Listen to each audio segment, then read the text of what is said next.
여러분들은 현재 나가는 모임이 있으신가요? 만약 그렇다면 모임에 있는 사람들을 생각해 봤을 때 어떤 사람이 가장 부럽다고 느껴지셨나요? 이상하게 자꾸만 눈이 가고 닮고 싶다는 생각이 들게 하는 사람이 있는 반면 저 사람은 정말 닮고 싶지 않다고 생각하게 만드는 사람도 있을 것입니다. 만약 너무 부정적이고 남의 욕을 많이 한다면 모임에 좀 안 나왔으면 좋겠다는 생각이 들기도 할 것입니다. 어떤 분은 자식들이 잘된 지인을 보며 부러움을 느끼기도 하고 또 어떤 분은 혼자서도 밥 잘 차려 먹는 남편을 둔 지인을 제일 부러워하기도 합니다. 이처럼 모임 안에서는 부러움을 사는 사람이 있는 반면 그렇지 않은 사람도 존재합니다. 경기도에 사는 65세 진미영 씨는 나이 들면서 모임을 몇 개 정리하긴 했지만 여전히 4개의 모임에 지속적으로 나가고 있습니다. 진 씨는 취미도 딱히 없고 모임에 나가는 것이 유일한 낙이었기에 계속 모임에 참여했습니다. 진 씨는 모의 민원 중에 부럽다고 느껴지고 닮고 싶다는 생각이 든 사람들이 몇 명 있었습니다. 사실 처음은 질투였지만 진 씨는 이제 질투보다는 배울 점은 배우자는 마음을 먹었습니다. 진 씨가 첫 번째로 떠오른 사람은 진 씨의 모임 중 가장 오래된 모임 멤버인 진 씨보다 1살 많은 김정욱 씨였습니다. 김 씨는 경제적으로 여유가 있는 사람이었습니다. 김 씨는 그 모임 내에서 유일하게 퇴직 후에도 일을 다니던 사람이었습니다. 김 씨는 50대에 퇴직 후 60이 넘어서도 건강의 식당에서 알바를 했습니다. 반면 진 씨는 아직 나이가 65세이지만 이미 몸이 상할 대로 상해 식당 아르바이트는 꿈도 꾸지 못했습니다. 진 씨는 자신도 남편에게 눈치 보면서 용돈을 받는 것이 아니라 자기가 직접 돈을 벌어 노후를 즐기고 싶었습니다. 하지만 대부분 진 씨의 나이에 할 수 있는 일은 몸을 쓰는 일밖에 없어 진 씨는 일할 엄두를 내지 못했습니다. 김 씨는 자기가 돈을 버니 여행도 잘 다니고 맛있는 음식들도 자주 먹으러 다니고 취미생활도 잘 즐기는 듯 했습니다. 진 씨의 질문에 김 씨는 자기가 번 돈을 쓰는 것이니 눈치 볼 일이 없다고 답했습니다. 이처럼 모임에서 가장 부러움을 사는 사람 첫 번째 유형은 경제적 여유가 있는 사람입니다. 단순히 집안이 부자이거나 자산이 많은 것이 아니라 정말 자기 자신을 위해 쓸 돈을 가지고 있는 사람을 말하는 것입니다. 아무리 집안에 돈이 많아도 부동산에 돈이 묶여 생활비가 없거나 배우자의 눈치를 자주 보며 용돈을 받아야 한다면 경제적으로 여유가 있다고 말하기 힘들 것입니다. 반면 자기가 벌어 그 돈을 다른 사람이 아닌 자신을 위해 잘 쓸 줄 안다면 이런 사람이야말로 경제적 여유가 있는 사람이 아닐까 하는 생각이 듭니다. 돈 많은 부자들 중에서도 돈을 모으는 것에만 사로잡혀 자기 자신을 위해서는 한 푼도 쓰지 못하는 사람들이 있습니다. 그러다 나중에 건강이 한순간에 상하면 그 많은 돈이 아무짝에도 쓸모가 없어질 수도 있습니다. 여기에는 그렇게 많은 돈이 필요한 것도 아닙니다. 앞서 소개한 김 씨의 경우에도 그저 소일거리로 하루에 4시간 정도만 식당에서 일을 하고 한 달에 90만 원 조금 안 되는 돈을 벌어 자기 자신을 위해 사용했습니다. 사실 노후에 돈이 중요한 건 모두가 알지만 돈은 남에게 손 안 벌릴 정도만 있으면 되고 건강이 최고라고 생각하는 분들이 많습니다. 모임 인원들 중에 여유가 있어 보이는 사람들이 있을 것입니다. 이런 사람들의 여유는 대부분 통장 잔고에서 나오기도 합니다. 우스갯소리로 여유는 통장 잔고에서 오고 상냥함은 탄수화물과 당분에서 온다는 말이 있습니다. 연금을 200만 원쯤 받는 사람의 얼굴이 사실 제일 좋아 보이기도 하고 자기가 당당하게 음식값을 계산하겠다고 하는 사람을 봐도 부러움이 느껴지기도 합니다. 이 밖에 여행도 자주 가고 자신이 좋아하는 취미를 즐기며 자식이나 손주에게 가끔 용돈도 주는 사람들이 있습니다. 이들은 대개 연금을 받거나 늦은 나이에도 직접 돈을 벌고 있는 사람들에 해당하는 경우가 많습니다.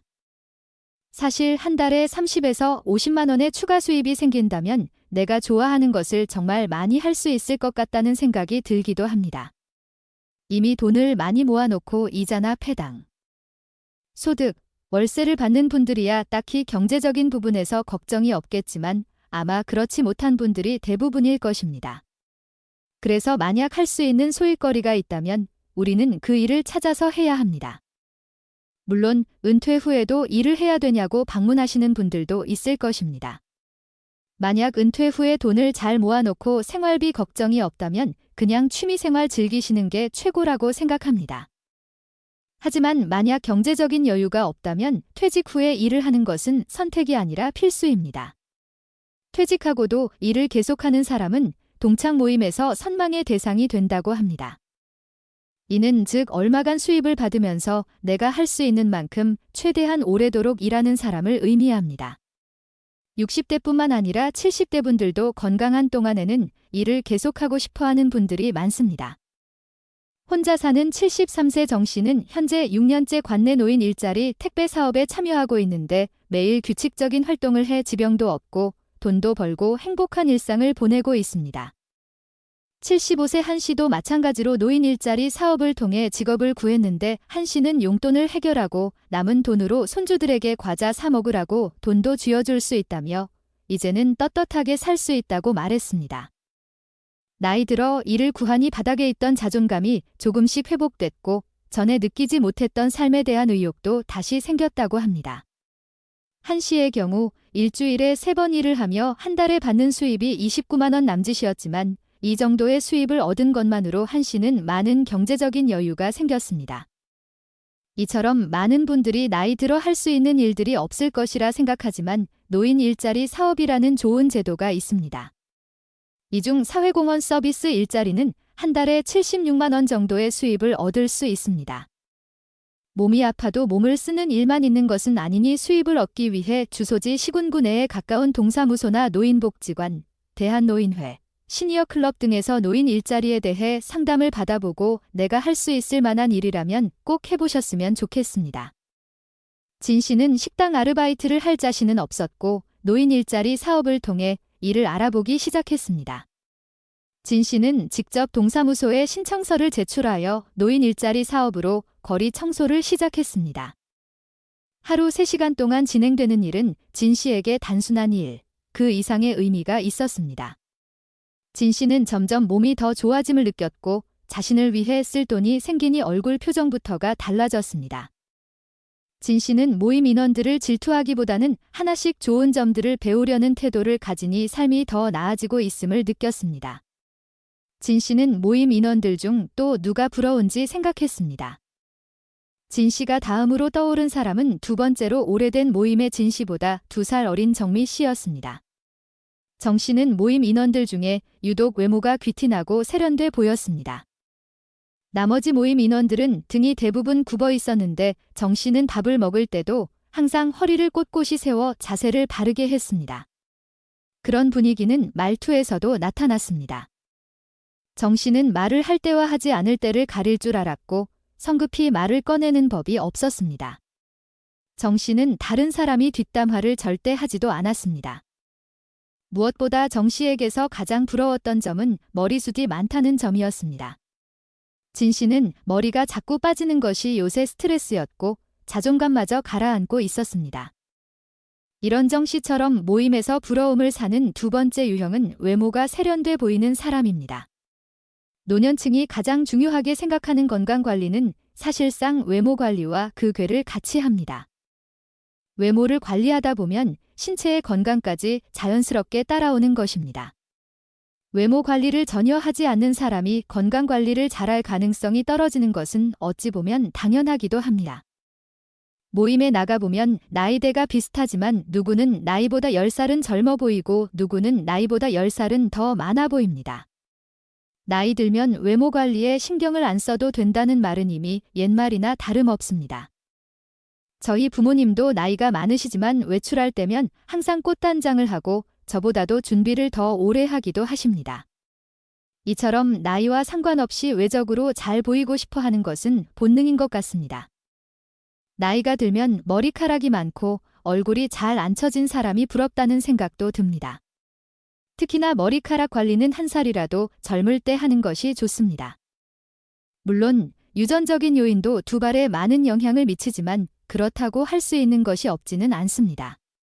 소위 말하는 탈모를 예방하기 위해서는 다음 2가지 습관을 유지해주는 것이 좋습니다. 첫 번째는 저녁에 머리를 감는 습관입니다. 머리는 아침보다 저녁에 감는 것이 더 좋다고 합니다. 특히나 자외선은 피지와 각질을 늘어나게 하기 때문에 탈모에 악영향을 주는데 아침에 머리를 감게 되면 머리를 보호하는 유분이 씻겨나간 채로 자외선에 노출돼 두피가 더 잘 손상되기 때문입니다. 또한 아침에만 머리를 감게 되면 낮 동안 두피에 쌓인 노폐물들을 씻어내지 못하게 되어 탈모를 유발할 수 있습니다. 두 번째는 머리카락을 말릴 때 차가운 바람으로 말려주는 것이 좋습니다. 머리를 말릴 때 뜨거운 바람을 사용하게 되면 두피의 온도가 너무 올라가 모낭에 자극이 갈 수 있다고 합니다. 또한 두피를 지나치게 건조하게 만들면 유수분 밸런스가 무너지기 때문에 탈모를 유발할 수 있습니다. 하지만 찬바람으로 머리를 말리면 완벽하게 머리를 말리지 않는 경우도 있는데 두피가 습해지면 세균이 좋아하는 환경이 돼서 지루성 두피염이 생길 수 있습니다. 찬바람으로 확실히 잘 말려주는 게 제일 좋지만 귀찮다고 머리를 말리다 마는 것보다는 적어도 미지근한 바람으로 머리를 완전히 말려주는 습관이 중요합니다. 두피 외에도 피부에 신경을 써주는 것이 좋습니다. 어떤 분은 남성이지만 15년 전부터 친구를 보고 선크림 발라라 로션 좀 발라라 조언을 했다고 합니다. 하지만 친구는 이 남성의 말에 귀 기울이지 않았고 이 남성이랑 친구가 같이 다니면 외관상 10년 정도 차이가 나 보인다고 합니다. 외모를 세련되게 만들어주기 위해서는 운동을 빼놓을 수 없습니다. 노년의 운동은 외모뿐 아니라 그렇게 키워놓은 근육은 사실상 노년을 위한 뛰어난 투자가 되기도 합니다. 60대, 70대가 되어도 외모 관리가 건강에 미치는 영향은 클 수밖에 없습니다. 나이와 함께 쌓이는 복부 지방과 가늘어져 가는 팔다리가 신경 쓰인다면 걷기를 하고 스쿼트를 해보는 것을 추천드립니다. 돈도 돈이지만 노년의 건강이 1순위라는 사실을 그 누구도 부인하지 못할 것입니다. 돈이나 자식과도 비교 불가한 것이 바로 건강입니다. 허리 아프거나 발에 문제 생기면 외출도 못하고 맛있는 것도 먹으러 갈 수 없습니다. 노년내과 정의원 교수님은 코어 운동을 반드시 시작하라고 권유합니다. 코어 근육은 척추기 립근, 둔근 등 몸의 대들보가 되는 근육을 의미하는데 이 근육을 단련시켜야 60대가 넘어도 몸에 탈이 나지 않고 90대에도 잘 걸을 수 있다고 합니다. 진 씨는 정 씨의 조언대로 탈모의 좋은 습관들을 하나씩 실천하며 외모를 가꾸기 시작했고 무엇보다 건강을 지키기 위해 하지 않던 운동도 다시 시작했습니다. 동네 저렴한 헬스장을 찾아 트레이너한테 운동을 공짜로 배우고 유튜브를 보며 따라 해보기도 했습니다. 처음에는 당연히 자세가 안 잡히고 어려웠지만 하다 보니 조금씩은 따라할 수 있었습니다. 진 씨는 그렇게 하나씩 배워가기 시작했습니다. 진 씨는 이제 경제적인 여유와 건강도 조금씩 좋아지고 있었습니다. 진 씨는 이제 누군가를 볼 때마다 질투가 느껴지기보다는 뭐 배울 게 없는지 찾는 것이 더 즐거웠습니다. 진 씨는 다시금 부러움을 사는 모임 인원이 누가 있을지 떠올렸습니다. 진 씨가 떠오른 사람은 세 번째로 오래된 모임 중 진 씨보다 10살 많은 강순옥 씨였습니다. 강 씨는 70대 중반의 나임에도 취미 부자였습니다. 강 씨는 진 씨와는 달리 모임이 하나밖에 없었고 이제는 하나 남은 모임에도 자주 나오지 않았습니다. 진 씨가 강 씨에게 전화를 할 때면 강 씨는 전화를 잘 받지 않거나 항상 무언가 취미를 즐기고 있었습니다. 취미 생활에 대한 얘기를 하면 강 씨는 설레는 표정을 지었습니다. 강 씨는 70대 중반의 나이에도 무언가를 배우는 걸 좋아했고 안 해본 것들에 도전해보는 것을 좋아했습니다. 이런 강 씨처럼 모임에서 부러움을 사는 세 번째 유형은 혼자서도 인생을 잘 즐길 줄 아는 사람입니다. 주변을 보면 친구가 많아 보이는 사람이 있지만 사실 친구가 많은 건 결코 좋은 일이 아닙니다. 지인들의 경조사를 하나하나 챙기다 보면 나를 위해 쓸 돈이 부족해질 수밖에 없습니다. 요새 결혼식은 기본 10만 원은 내아니 더더욱 지인들의 경조사를 챙기기 부담스러워질 수밖에 없습니다. 그렇게 열심히 경조사를 챙겨도 막상 내가 챙겨준 사람이 나의 경조사의 얼굴을 비추지 않는 경우도 많습니다. 78세 안 씨는 매일 같이 오전에는 손자녀를 대신 돌보고 점심을 먹은 후 평생교육시설인 모두의 학교 7학년 교실에 다니고 있습니다. 오전에 손자녀를 돌보며 돌봄 수당을 받고 오후에는 한평생 못해본 공부를 하는 것입니다. 안 씨는 1년의 수업 과정을 마치고 졸업장을 수여받고 눈물까지 흘렸습니다. 안 씨는 5년 전까지만 해도 집에서 TV만 보고 무료하면 누워있기만을 반복했습니다. 그러다 보니 외로움이 몰려왔습니다. 하지만 안 씨는 이제 아예 다른 삶을 살고 있습니다. 안 씨를 보면 저도 그렇게 건강하고 활기 넘치는 모습으로 살고 싶다는 생각이 듭니다. 안 씨는 나이 먹을수록 모임도 줄이고 인연도 가급적이면 줄였습니다. 그랬더니 자유로움이라는 행복이 크게 다가왔습니다. 안 씨는 5년 전만 해도 혼자 있는 것을 두려워하고 홀로 있는 외로움을 잘 견디지 못했습니다. 하지만 이제는 혼자 있는 외로움은 외로움이 아니라 즐거움이 됐습니다. 안 씨는 이제 혼자서 노는 게 너무 자유롭고 행복해졌습니다. 안 씨는 5년 전에 친구들을 만나면서 친구들에게 부러움을 많이 느끼기도 했습니다. 안 씨는 누군가를 부러워한다는 건 내가 하는 것 없이 빈둥대기 때문에 그런 부러운 마음이 생길 여유가 있다는 것을 알았습니다. 하루 종일 바쁘게 내 할 일을 하다 보면 부러움을 느낄 시간조차 없었습니다. 사실 우리는 언젠가 모두 혼자가 됩니다. 혼자 있는 게 싫거나 두렵다고 해서 언제까지고 피할 수는 없는 노릇입니다. 이보다는 차라리 혼자인 상황을 받아들이고 즐겨보려는 자세가 중요합니다. 홀로 있는 것과 혼자서 노는 것은 이제는 아주 중요한 노년의 준비 항목 중 하나가 되었고 이 또한 연습이 필요합니다. 지금부터라도 나 혼자 보내는 시간을 정해 그 시간에 익숙해지는 연습을 해보는 것이 좋습니다. 만약 가족들과 같이 산다면 가족들이 다 나가고 혼자 집에 있는 시간 중 일부의 시간을 나 혼자만의 시간으로 분리하는 것이 먼저입니다. 그렇게 혼자 보내는 시간을 딱 정해놓고 나서 뭐라도 혼자서 해보는 것이 좋습니다. 특별히 뭘 할지가 생각나지 않는다면 그냥 멍을 때리며 명상을 해도 좋습니다. 이 시간만큼은 심심해도 지인들 가족들에게 전화를 하면 안 됩니다. 아무리 짧은 시간이더라도 그 정해진 시간은 오로지 처음부터 끝까지 혼자서만 보내보는 연습을 해보는 것이 좋습니다. 그리고 평소에 작은 것에서도 기쁨을 찾으려는 연습을 해보면 좋습니다. 좋아하는 음악을 듣거나 자연을 감상하거나 그림을 그리는 등 스스로를 즐겁게 만드는 능력을 조금씩 키워보는 것이 중요합니다. 혼자 시간을 보낼 때 가장 중요한 것은 긍정적인 언어를 사용하는 것입니다.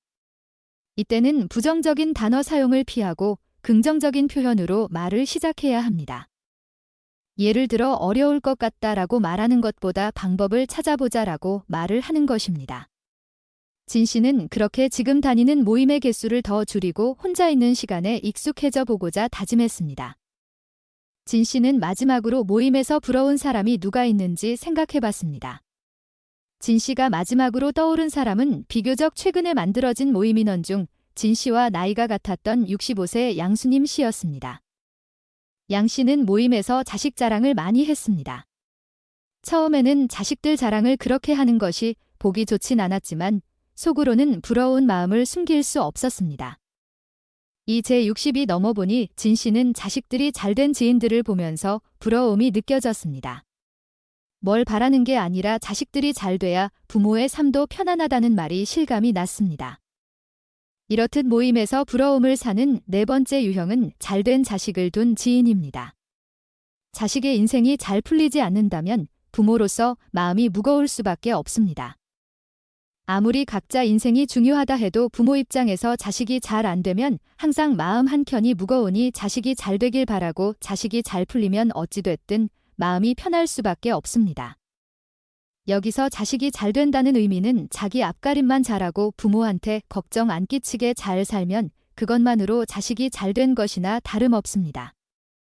사실 자식의 직업이 좋다거나 돈이 많다거나 하는 것은 그렇게 좋은 점만 있는 것은 아닙니다. 자식이 잘 되면 얼굴을 잘 못 보는 경우가 많고 해외에 나가 사는 경우도 있습니다.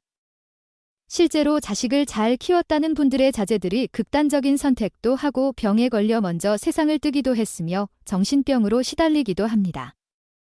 이를 보면 자식이 잘 된다는 게 뭘까 하는 생각이 들고 인생이 참 더덥고 허무하고 슬프다는 생각마저 드는 것 같습니다. 이처럼 자식이 잘 된다는 것은 부나 명예로 평가하는 것이 아닌 인성이나 결격 사유 없이 바르게 자라서 화목한 가정을 이루거나 혼자 지내더라도 제할토리 잘하고 사는 것으로 충분한 것 같습니다. 여러분은 자녀한테 바라는 게 있으신가요? 저는 자기 밥벌이하고 부모한테 손 안 벌리고 자기 자식을 낳아 잘 키우면 그게 잘된 거지 더 바랄 것은 없다는 생각이 듭니다. 사실 자식 잘 되면 그건 자식 인생이고 내 인생은 따로 분리시키는 것이 좋습니다. 이 마지막 유형은 여러분들의 생각이 다를 것 같습니다. 여러분들은 자식들이 잘된 지인을 보면 부러움이 느껴지시나요? 아니면 자식 인생은 별개니 그다지 부러움이 느껴지지는 않으신가요? 진 씨는 처음엔 부러움을 느꼈지만 이후에는 자식의 인생은 별개라고 생각하고 그저 자신의 인생에 집중해야겠다고 생각했습니다. 진 씨는 모임에서 부러움을 사는 유형들에 대해 생각해보며 질투하기보다는 배울 점들은 배우고 실천했습니다. 자식이 잘된 사람이든 경제적으로 여유가 있는 사람이든 누가 위너다 이런 생각이 부질없게 느껴지기도 했습니다. 남들하고 비교하면서 등수 매기려는 마음이 제일 좋지 않다는 것을 깨달았습니다. 그런 게 있는 한 자식이 잘 되건 뭐건 불행할 수밖에 없었습니다. 진 씨는 본인이 원하는 삶을 사는 사람이 위너라 생각하고 자신이 할 수 있는 것에 집중하기로 다짐했습니다. 여러분은 오늘 말씀드린 4가지 유형. 첫째, 은퇴 후에도 일을 하며 경제적으로 여유가 있는 사람. 둘째, 외모와 말투가 품격 있고 건강한 사람. 셋째, 혼자서도 외롭지 않고 할 게 많은 바쁜 사람. 넷째, 자식이 잘된 사람 중 어떤 사람이 제일 내가 되고 싶은 사람이라는 생각이 드시나요? 만약 그런 사람이 되고 싶다면 그렇게 되기 위해서 내가 할 수 있는 작은 일부터 실천해 보셨으면 좋겠습니다. 만약 건강한 사람이 되고 싶다면 오늘부터 운동을 시작해 본다든지 경제적으로 돈을 벌고 싶으면 노인 일자리 사업에 대해 알아보는 것이 그 예입니다. 이상으로 오늘의 영상을 마치겠습니다. 우리 모든 구독자분들의 행복한 여생을 응원합니다. 다음에 더 좋은 내용으로 찾아뵙겠습니다. 감사합니다.